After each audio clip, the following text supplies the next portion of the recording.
জালিয়াতির অভিযোগে বাংলাদেশ চলচ্চিত্র শিল্পী সমিতি থেকে আজীবনের জন্য বহিষ্কার হলেন চিত্রনায়িকা নিপুণ আক্তার। বহিষ্কারের বিষয়টি নিশ্চিত করেছেন শিল্পী সমিতির সহ সভাপতি ও মুখপাত্র ডিএ তায়েব।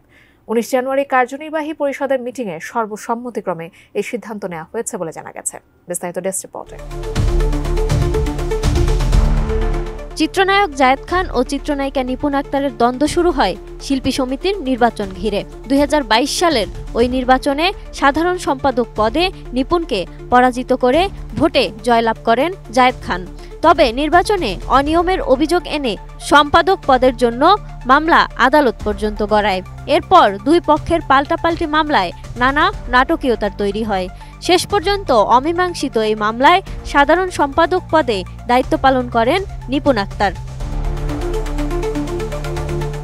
2022 সালের ওই নির্বাচনে বিজয়ী সভাপতি ইলিয়াস কাঞ্চন ও নিপুণ আক্তার 2 বছর মেয়াদে দায়িত্ব পালন করেন। দায়িত্ব পালনের সময় জায়েদ খানের বিরুদ্ধে অসৎ উপায়ের অভিযোগ এবং নিপুণ আক্তারকে নিয়ে বিভিন্ন মন্তব্যের জেরে জায়েদ খানের সদস্যপদ বাতিল করেন নিপুণ।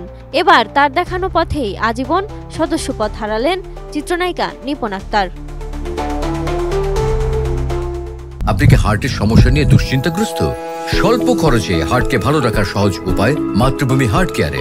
জানা গেছে গত বছরের 16 জুলাই শিল্পী সমিতির প্যাড ব্যবহার করে কোটা বিরোধী আন্দোলন নিয়ে এক বিবৃতি দেন নিপুণ।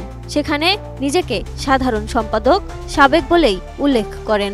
শুধু তাই নয়, গত 17 জুলাই নিজের ফেসবুক অলে সেটা পোস্টও দেন। এ নিয়ে সে সময় ব্যাপক আলোচনায় জড়ান তিনি। অনৈতিকভাবে সমিতির প্যাড ব্যবহার করায় মিশা ডিপজল নেতৃত্বাধীন কমিটি গত বছরের 30 জুলাই সমিতির ষষ্ঠ সভায় এ বিষয় উপস্থাপিত হলে নিপুণকে কারণ দর্শানোর নোটিশ দেওয়ার সিদ্ধান্ত নেয়। পরে কারণ দর্শানোর নোটিশ দিলেও তিনি তা তোয়াক্কা করেননি।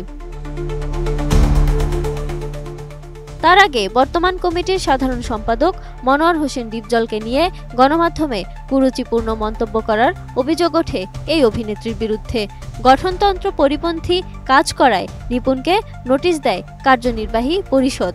তবে আওয়ামী লীগের এক প্রভাবশালী নেতার কাছের মানুষ হওয়ায় কোনো চিঠি আমলে নেননি নিপুণ। চালিয়ে যান তার সব বিতর্কিত কর্মকাণ্ড।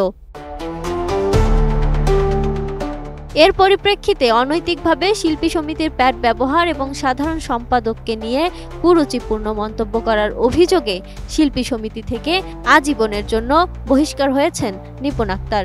এ নিয়ে নিপুণের মোবাইলে যোগাযোগ করা হলে তার ব্যবহৃত নম্বরটি বন্ধ পাওয়া যায়। গত 10 জানুয়ারি সকালে সিলেট ওসমানী আন্তর্জাতিক বিমানবন্দর থেকে বাংলাদেশ বিমানের BG-201 ফ্লাইটে যুক্তরাজ্যের উদ্দেশ্যে পালিয়ে যাওয়ার সময় চিত্রনায়িকা নিপুণের পাসপোর্ট অফলোড করে দেয় ইমিগ্রেশন পুলিশ। তার নামে মামলা না থাকায় পরে জিজ্ঞাসাবাদ শেষে নিপুণকে ছেড়ে দেয়া হয়। তবে আটকের খবর সত্য নয় দাবি করেন এই অভিনেত্রী। এরপর থেকে আত্মগোপনে রয়েছেন অভিনেত্রী Nipun. Desk report, ATN news.